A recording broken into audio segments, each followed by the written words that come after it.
Bonsoir! How are you, dear friends? We are building the most inspiring and phenomenal communities of wine lovers. As we all know, wine is the catalyst of the greatest discussion.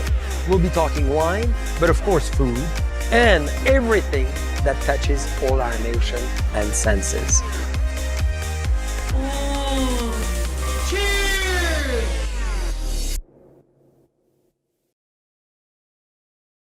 Bonjour, bonsoir, dear friends. This is JCB Live.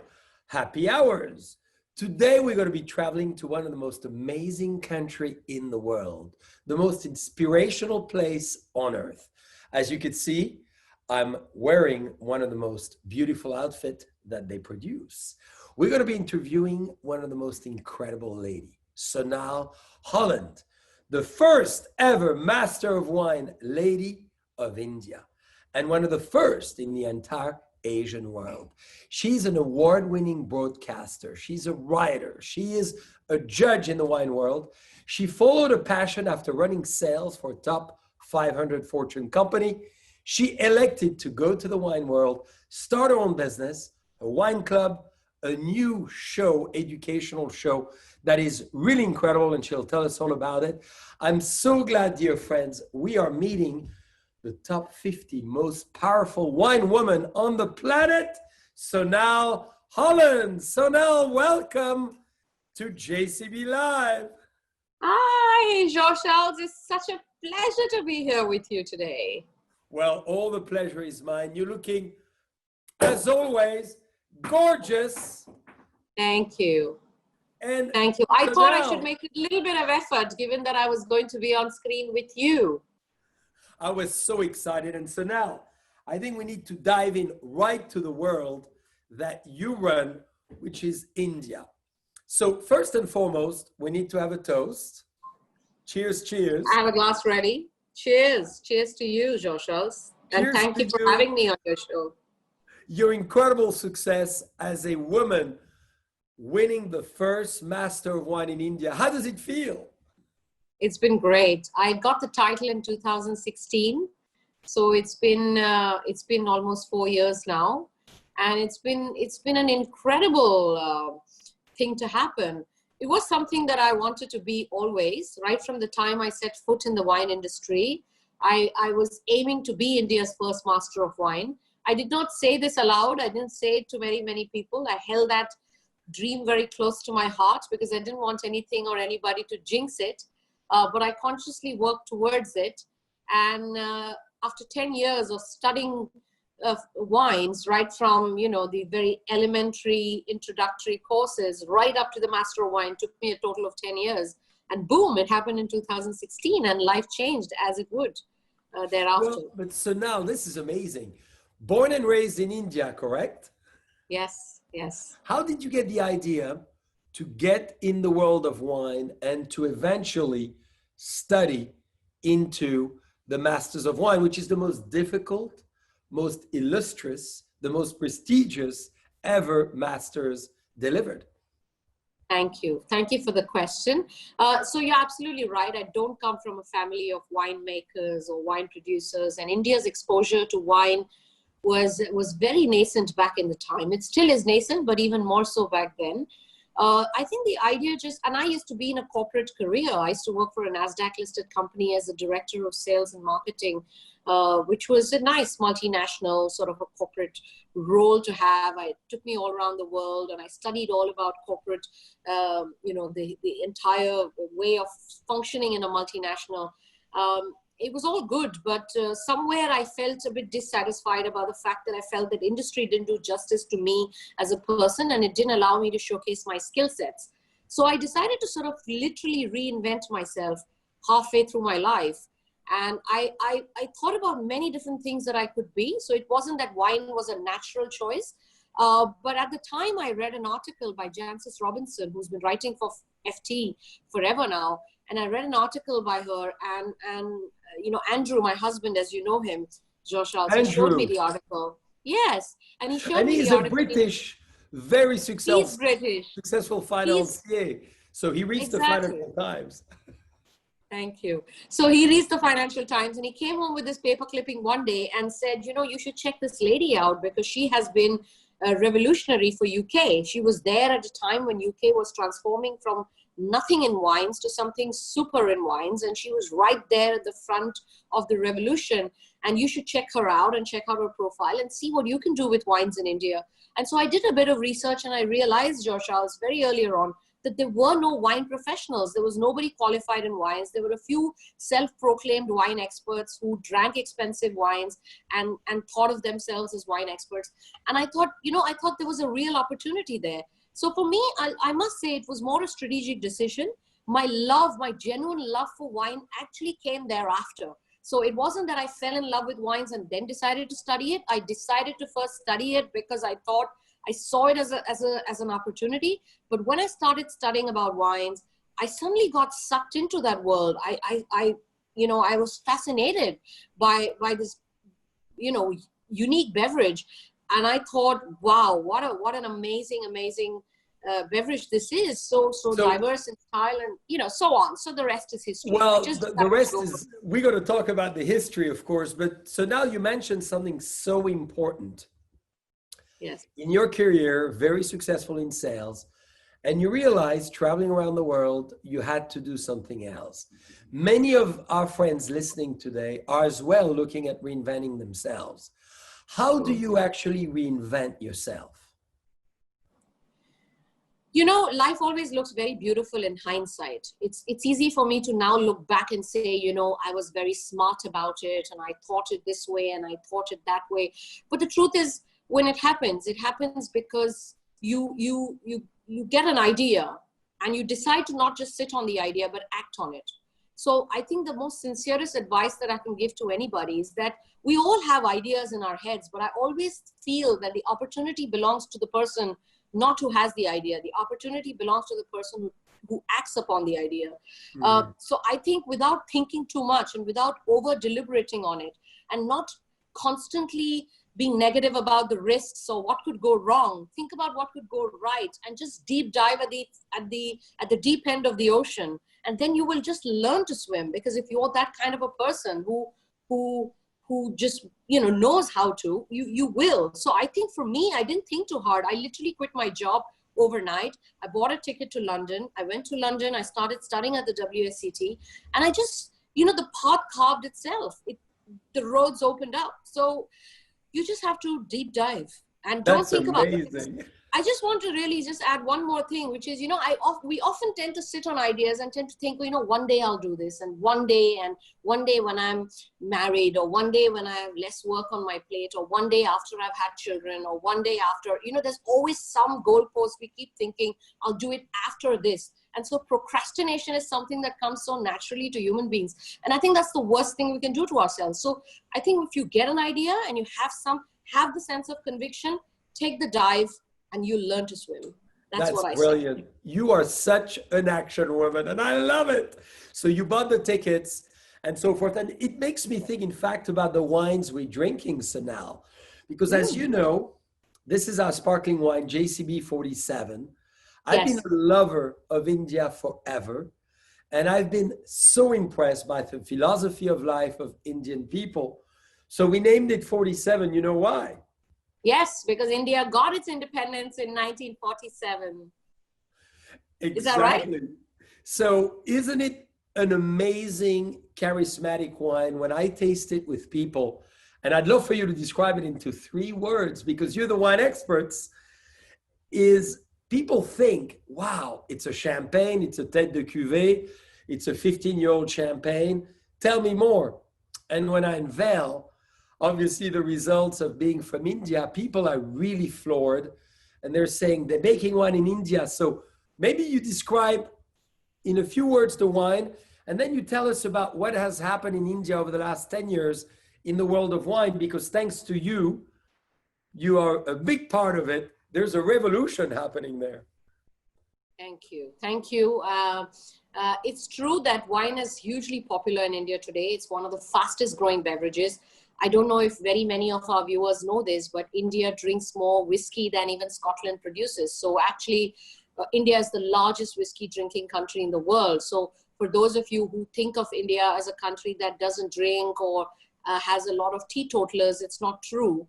I think the shift now is happening from whiskey towards wine, because wine is the new symbol or media symbol of sophistication, romance, celebration, all things sophisticated. And so the younger generation, women, high-end corporate, the elite, the well-traveled, they're all sort of slowly but surely, steadily shifting towards wine drinking. Wine is being depicted in a big way in our films. And as you know, India makes more films than even Hollywood. So that's always a very positive, way, a very positive sign of things to come. So wine is growing rapidly. But I'm amazed with, the Junoon brand of wines, which I hope I can say that you've collaborated with one of the leading producers in India, which is Fratelli Vineyards, to produce. And our very good wines. friend Kapil Sekri, absolutely. What a visionary himself, and what a great guy. What impresses me about the Junoon brand is just the vision, the ambition of the brand. I think the fact that two people like yourself and Kapil can come together and collaborate with an ambition to say, we're going to make the finest expression that India can produce and make it not just for the domestic market, but make it for the world stage and make it like a showcase for India, to place India on the global map for wines is in itself such a positive and such an exciting venture. So I want to congratulate you actually, and Kapil, of course, Kapil Sekri, for this very bold vision and this extraordinary,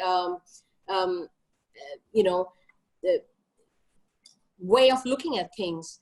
Coming more specifically to the wine in my glass is, what I like about it is there's a purity to it. There's a great amount of freshness to it. But at the same time, there's a lot of richness, there's a lot of opulence, and it's a really toasty wine. In many ways, it reminds, I could extrapolate this to so many things. You could say it's a little bit like you, Jean-Charles. It's a bit like, no, it is, because, I see you in this wine in many ways, because it's also a combination of you and Kapil actually in some ways, because I've known Kapil now for 10 years. I've known you for a few years. And I can see how Kapil is this always under the radar, a little bit sort of, get on with it, just kind of a silent, slow worker, not slow, sorry, very fast worker, but a silent, put his head down and sort of work towards it, but go for it diligently. And you are the force, the inimitable force that can't be denied. So to me, this wine is like a perfect depiction of you and Kapil's personality, because at one end there is the elegance, the purity, the certain amount of linearity, which comes from the freshness of the Chardonnay grape. But like you, there's so much sophistication, there's so much opulence, there's so much a larger than life sort of a palate, which is very mouth coating texturally. So it's a bit like that. But I remember you once saying that it also reminds you of what India is, isn't it? This blend is a bit like, a tribute to India, but also a bit like India, which has its own richness and its heritage and its legacy and its wealth to display. Not wealth in the real wealth sense, but the richness of the country to show. So, well, namaste. And I would like to say that as you were speaking, you realigned my chakra. And now I feel even more spiritual than I was before getting into this amazing moment with you. So Sonal, maybe before we go into your new ventures, which are so exciting, tell us a little bit about why wine is so complementary to Indian food. You've written and talked so much about the fabulous culture that I'd like to discuss as well. But tell us about food and why Indian food deserves great wine and food pairing. So there's obviously a large myth around the world that Indian wines cannot be paired, Indian food cannot be paired with wines because it's hot and it's spicy, and so beer is better. But if you ask me, I think beer kills Indian food, because it's like all you're trying to do is take away the the flavors, and beer kills it. I think specifically more about wine, I think there's a wine for every food and there's a food for every wine. So I don't believe in this concept of certain cuisines can't be paired. It's just, there are some matches that are better than others, and it's just about working around those guidelines to see which wine might work best. Secondly, it's also important to understand that, and I think it's well understood now, that Indian food is not necessarily, when I say spicy, it is not spicy and fiery anymore. If you come to India, Joshas, which you have been, and you've been to our homes also, you've seen that the food is just elegant, it's layered, it's nuanced, it's got a lot of flavors, but that doesn't necessarily mean it's fiery. So I think, you know, when a food is nuanced, it needs a nuanced wine too. You know, just as in the world of food and wine, we say you should match intensity. You should go with, you know, more intense flavors in food with more intense flavors in wine. I would extrapolate that to say if a food is complex, which Indian food certainly is, because if you look at a dish like a curry or a biryani or so many dishes, there's so many spices, there's an interplay of ingredients, and there's, you know, so much slow cooking for so many of our dishes, which really bring out the complexity of the dish. And I think complex dishes deserve complex wines. So I think if great fine wines don't pair with Indian food, what will? I mean, if anything, that's what we should explore. Having said that, I think at a simple level, one does need an abundance of fruit, you know, like fruity wines, so rich, like a wine like this, for example. It's ripe, it's robust, it's you know, it's not shy in any way. And I think those kind of wines really work well with Indian cuisine, because you don't want shy wines, because our Indian food is not shy. You know, it's very expressive, so you need expressive wines to go with them as well. Well, So, absolutely. And talking about this, I was surprised at Christmas time. I was fortunately touring India, and we had an amazing time outside of the major cities. And I saw many people with bottles of wine. Do you feel, and obviously thanks to your great influence as well, that the Indian population is learning about wine, and are they starting to be ready to enjoy food and wine pairing and with the meal? you know, I'll be very honest. I think we're still touching just the tip of the iceberg. India has a vast population. We're over 1 billion people. And we have so many different stratas in terms of society and, you know, economic strata, demographics, and so on.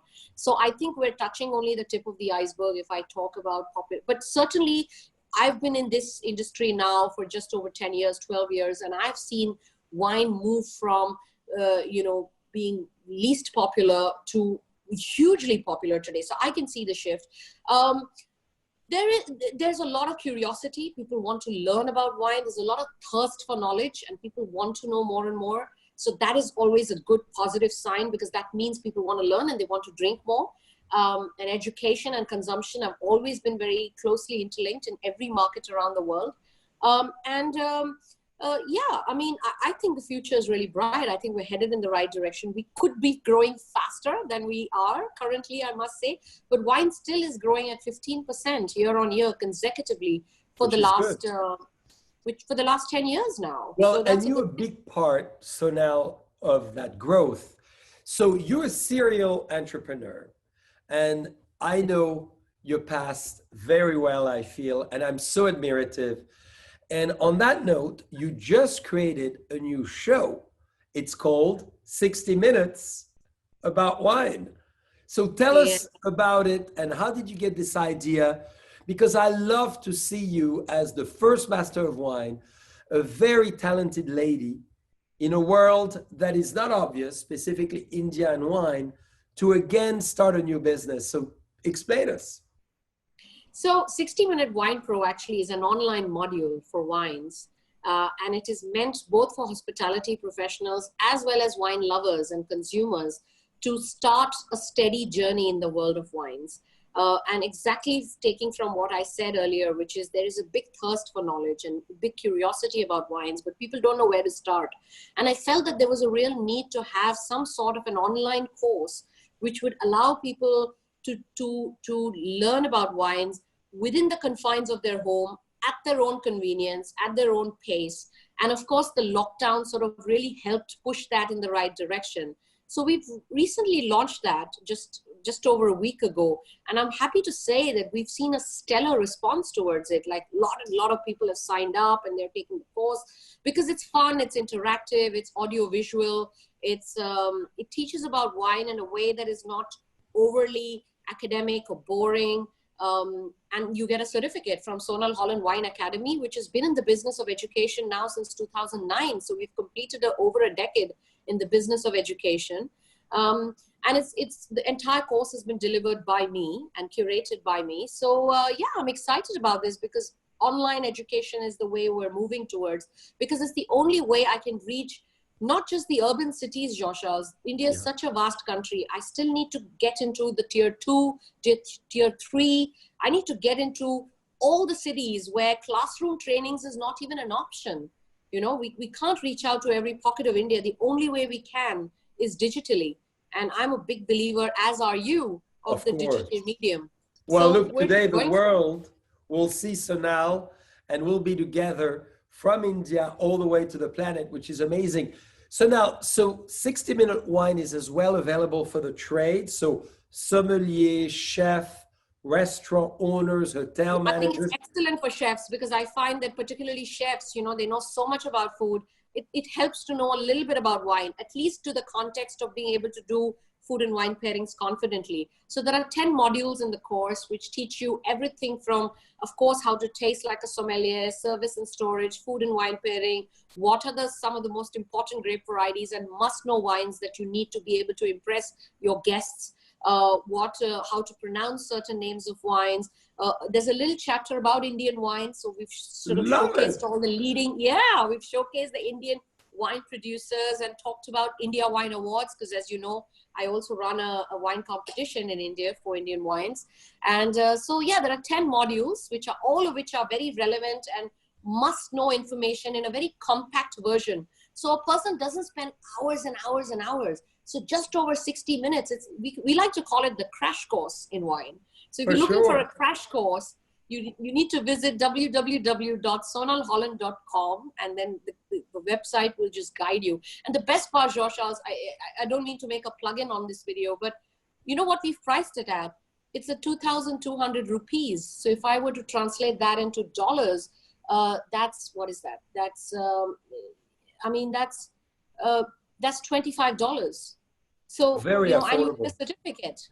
Affordable education on wine. I love it. Extremely affordable because we want it to be. We really just want everybody to take it without even batting an eyelid, you know. But you know what I feel through your guidance, and I've seen at your house, this amazing event you've organized, and I've seen a lot of Indian people, as you spoke so eloquently about wine and food, really open up. Isn't it true? I really sense every time I come to India or I visit with Indian people abroad, they really have an additional sense for flavor and aroma. The Indian food is so colorful that people really understand the spectrum of style. Don't you think so? I do. I really think, and people are genuinely fascinated by the subject of food and wine pairing. I think they want to learn. One thing, Josh, hopefully you felt this, and I know you've shared this with me, is that people's love for wine in India is genuine. It's not because they want to flaunt wine or they want to just appear a certain way. I think there's a genuine curiosity for knowledge and to imbibe that culture. Did you feel that, or am I just very much so? Yeah, people are thirsty for knowledge. I need to tell you that most of my friends at university many were Indian. They're still my friends today, of course, and they were so brilliant that I passed because they did half of my homework. So there's a solution-oriented mind in India and an understanding of flavor and taste beyond the philosophy of life that I want to make sure we touched on. But now, Sonal, talking about something very original, I want to serve you and share with our friends the J-Noon White, which I know you've tried. And this happens to be one of my favorite wine, and I'm going to tell you why. I serve it to so many great friends because it's what I cannot do, which will lead to my next question to do. Coming from Burgundy, you cannot blend Chardonnay from Burgundy with anything else.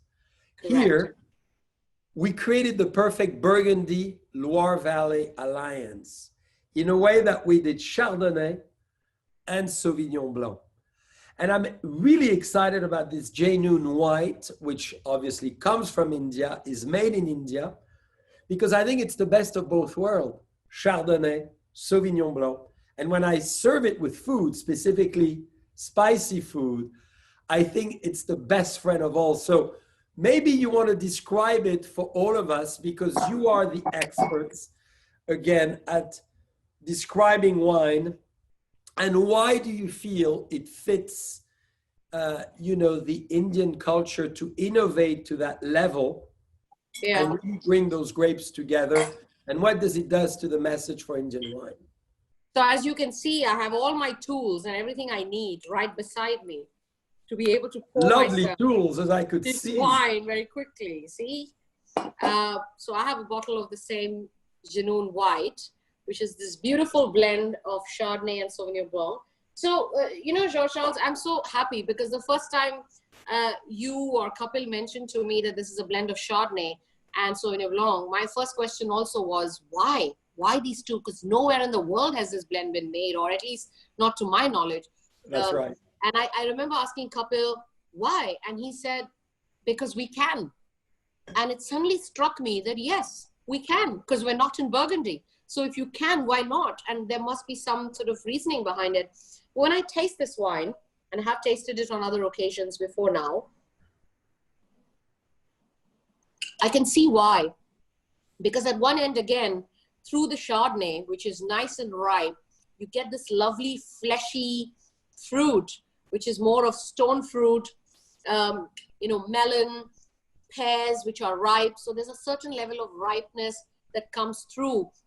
But what the Sauvignon Blanc brings to the party is really the herbal, the aromatic lift, the herbaceous, tang to it. And together, Chardonnay and Sauvignon Blanc, I think, add a very, very interesting, elegant freshness to the wine, which is interesting because,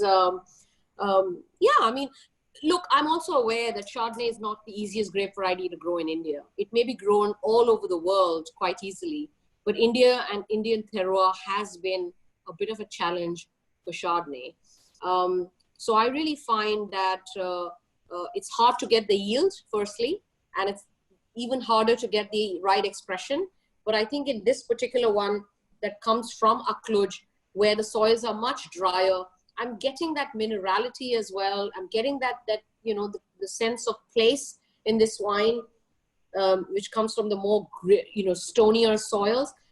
But again, like the Sauvignon Blanc gives it that lovely aromatic lift, which is quite nice. It's Thank you. And the good thing is I don't get them separate. It's not like I can taste Chardonnay and I can taste Sauvignon Blanc. There's a good integration. So they're blended so nicely that it's hard to tell. It's not like it's obvious to me, this blend. So whatever has been done, it kind of works really well. That's the point. Well, thank you. So now you talk about the sense of place as well. You found your amazing place in the world of business, in the world of broadcasting, education, wine. What advice as a woman would you give to other ladies in India to get, first, having the talent to reinvent themselves, and two, to follow their passion like you have? So in 2 words, I would just say do it. Firstly, just do it. Don't think, just do it. But I would say, of course, saying do it is better said than done. But firstly, when I look around me, Jean-Charles, there are more women in India that are spearheading in the field of wines than there are men. I'm seeing a lot of charismatic, really amazing women. Thank you. Really moving forward. I have an all-women's team, yes. And some of my senior girls, like my right hand, left hand, and women who really work closely with me, they're all extremely highly qualified. They're doing their WSET diploma now, which is one step just below the Master of Wine. And women are making some serious progress. So I will say to all those women out there, please don't think that there is any disadvantage. If anything, I've only experienced advantage of being a woman in this industry. I love to hear this. There's only been advantage for me. And I would say just, find your angels, because we all need our angels. For me, my angel was my mentor has been my husband. He gave me the idea and then he's backed me throughout my journey. We all have some angels in our life, or someone who's going to mentor us. Find your angels, grab onto them, hold onto them, don't let them go, and just deep dive, just get into it and move forward and persevere more than anything. Persevering, hustling all the time is very important. It's important to be in a constant state of motion rather than just sit still. I see so many people who've deep dived into wines, they've come into wine, but now don't know what to do with themselves. They don't know how to apply their knowledge. Application of knowledge is equally important. You can go out there and collect any amount of qualifications, but if you don't sort of learn to apply them and do things that make a difference to others, that are game changing, or do, add some value or some level of contribution to the industry, then what good is that? So I always say, think about what you can do with your knowledge and how you can transmit that. So, yeah. Well, you're so inspirational. So inside Sonal, what inspires you the most? I just want to be the best. I know this sounds hugely cliched, but I really just want to keep pushing myself to be the best version of myself. I really just want to see what I'm capable of. And I just want to keep pushing myself to be truly the best version that I think I can be. So that's all I try to do every day. And the best version of what you can be, do you meditate to think about what that could be? Well, there are many dreams. I have many, many thoughts, many things, but I'd rather not tell them right now, because it's like, if you say it, then it doesn't happen. So I'm a little superstitious, but I know one thing that I've learned about myself in the last 4 months of lockdown. And we've had some of the severest lockdown in the world. Like India's been under some serious lockdown. And I've realized that I'm a really restless soul. That even in this lockdown, I've barely had a day where I've just sat still and not done anything. I've tried to stay as active as possible, constantly doing, whether it's, launching a course or doing something digitally or getting some other things underway, plans underway. So I just know that I'm a restless soul. And at the end of the day, I can only bank on the fact that the restless and the paranoid survive. I hope they do, because that's me. I just like to be unstoppable. So that's all I try to be. You are unstoppable. I could see that when I look at your daughter, Rihanna, looking at your eyes and observing you in the crowd, and she's so inspired by you as well. So it's so nice to see your husband with you, your daughter, and very importantly, yourself constantly moving. And that's what I admire so much in all that you do. Tell us a little bit as well about this incredible wine club that you have, because this was a brilliant idea to be able to bring to people in India a diverse range of wine of different tastes that you personally curate. Yes. So the idea was to start a wine club, because what I wanted to do after forming a wine club was to start a wine retail business, which I have done last year. So the idea was that before I start a wine retail business, to be able to build a community of genuine wine lovers who love to meet, who love to drink wine, who love to network over wine, who love to bond and form friendships and connections over wine. So I started this club called Soho Wine Club back in late 2015. And the whole idea was literally to build a community of wine-minded people, and sort of get them together and create engaging events and so on. So yeah, we've grown from strength to strength. Today we have a database of almost close to 22,000 people that we know are certified wine enthusiasts. That's a lot of people, 22,000. Yeah, well, but obviously we don't do dinners for 22,000, but what I mean is that we often, do collaborations with prestigious wine brands, and we organize wine dinners, wine events. And our events are anything ranging from very informal tastings to tutor tastings to master classes to very elegant, posh sit-down dinners. So the formats are very different. It's not necessarily a very snobbish sort of a club. It's fun, and it's called Soho Wine Club because I just wanted it to be called something after my name. So Soho as a name struck me because Soho is Sonal, Holland. It means so much around the world as well. Thank you. So yeah, no, it's one of the things we do. Well, this is a great success, and paired with the 60-minute educational wine course is really amazing. So you're really going full circle from selecting the wines, curating the wines, judging the wines, because you're a judge as well, with many organizations and awards as well, and obviously the wine club. You cover it all. Thank you, Jean-Charles. I must say at this stage that I draw so much of my inspiration from, and I'm not just saying this, but I genuinely mean it. I draw so much of my inspiration from people like yourself, because you are so larger than life. When I look at everything that you're doing and the energy, which is so infectious, and you have this persona, which is so overriding on everything, I just feel that if I can try and be a patch of that, I would have done a great job. So I draw a lot of inspiration from everything you do, Jean-Charles. And every time I've met you, you've been so supportive, always so encouraging.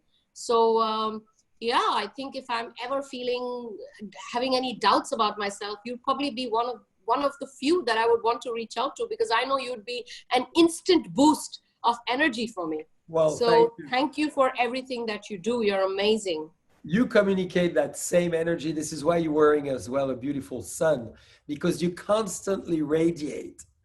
On that note, so now I'm going to serve the JCB Passion, because we want this wine, which is our Napa Valley Cabernet Sauvignon based red blend that we have in India as well.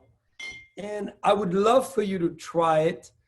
And obviously, give me a few words of description, but very importantly, share a monumental question that we all wish we had sometimes a lot more, and you have enormous, of it. This is passion.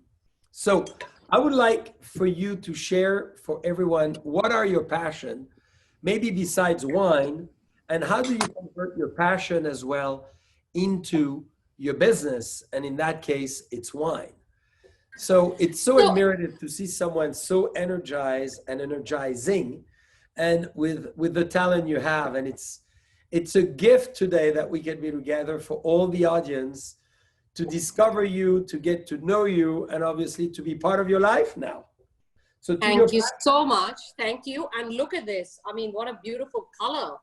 I could be wearing this as a necklace in my neck, because this could be a string of rubies around my neck. I'll make sure that I bring it to your attention next time, and I'll display it around your neck. Thank you. But firstly, before I tell you anything about the wine, can I tell you how amazing this packaging is? I mean, this is just incredible. It's extraordinary. I haven't seen anything like it ever before. Well, all those words represent you. Seductive, incorrigible, passionate, liberated, inspirational. All of that represents who you are. And I don't say that just to say that. That's the way, as you know, the first time we met, I felt. And this is so fantastic to have that talent. And I'm so glad when you told me you were launching the educational platform as well, because you're going to convert so many people to understand wine, to realize that wine is part of their life, and to really make them enjoy the gift of all the gods. All the gods from India, I'm sure, need and deserve a little glass of wine. Thank you. So what drives your passion? So, you just mentioned what you felt when the first time you met me, right? And the energy you got from me.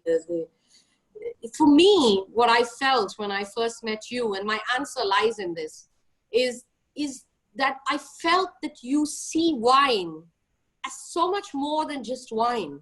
I mean, that label tells me everything that you think of wine as well. I mean, you've been very gracious in calling me all these words. But the truth is, you designed this label because you see this wine to be all these things. And so, you know, when I see your passion for wine, I understand that wine for you is much more than just a beverage. I see that. And for you, it's an emotion, it's passion, it's an experience, it's a feeling, it's everything that is so much more emotive and intangible in many ways, you know, something you feel rather than touch or you know, something more tangible. And I feel in some way similar about wine. I feel that there's far too many people in the world of wines who make wine boring, if I may dare say. They communicate about wine boringly. And you know, like, yes, I want to know that this is an authentic wine and that there's a role of the terroir, but I don't want to know about the exact soil composition. I don't want you to tell me about how deep those roots really went to you know, to gain that, to get that moisture. So I don't want to trivialize wine for sure, but I also don't want to over intellectualize it for those, especially the mere mortals who are new to wine and who just want to imbibe it as an experience, as a lifestyle, if I may say. So my instant connection with you, Jean-Charles, was what inspired me is that I felt that what I was thinking about wine, you have lived that so successfully for over 2-3 decades. And I thought, if you can do that so well and so successfully, then I'm perhaps on the right track. And I must continue to do what I do in some small way, in a similar way, if So you know what I mean. Your passion today, you feeling? So to me, the passion really comes from the fact that, to me, I don't see it as a beverage alone. I see it as an experience, as a lifestyle, as an emotion. And I try and communicate about it like that. So that's how digitally I try and communicate about wine. And I feel that's how I enjoy it, because that's how I genuinely see it. So now maybe you touched on it, but yeah. Wine brings further dreams. And I know you don't want to jinx any dreams, but is there a dream you want to share that you have not yet achieved that you wish maybe at some stage will happen? Okay, I'm going to tell you the dream. I've never mentioned this before, but I'm going to do it today because you've asked a couple of times. We're excited. We get But if it doesn't happen, Jean-Charles, I'm going to come after you. I'm going to blame you. Then you're going to have to help me fulfill it if it doesn't happen on my own. I may enjoy it, so come after me anytime. Okay. So I really feel that India should have a castle, not a castle, a chateau, yes, for tourism purposes. Yes.